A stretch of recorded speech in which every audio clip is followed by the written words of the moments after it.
kola kuno sikiza. Sikiza nikwambia kama rero lazima fuka pime DNA. Yo mimba hiyo. Umanye ni ya kwangu ama ni ya mtu mwingine. Maana yake uwe sikuwa mimi kama Aresai. Yaani mimi uniamini sana. Ndio nakwambia sikuamini. Na maana yake kwa sababu gani? Na maana yake. Umesikia? So tukaenda pale hospitali, tukaenda hospitali. Unasikira? Tukaenda pima mimba yangu ni ya kwangu. Una yako sita nyumbani. Lakini kutoka majibu ya kimbola hiyo mimba si ya kwangu. Tunatoka na kare kutoka hospitali kama uenda kwenu mimi na ya kwangu. Unasikira? Mimi siende hospitali. Atuende hospitali. Utaenda. Nakwambia chukua ile bagi lako tuende zetu. Chukua bagi tuende zetu hospitali. Tukapima. Stori za DNA zimetoka wapi lakini? Mbona uko hivyo wewe? Utanisikiliza ama niishi visanga? Hebu chukua bagi tuende zetu. Hala pende.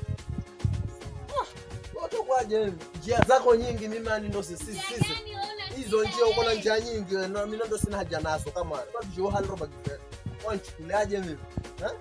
Wewe chukua bagi tuende zetu. Naenda ni maya vara mimi hani. Kwa majibu akambole si mimba si yangu. Waenda tu out kwenu.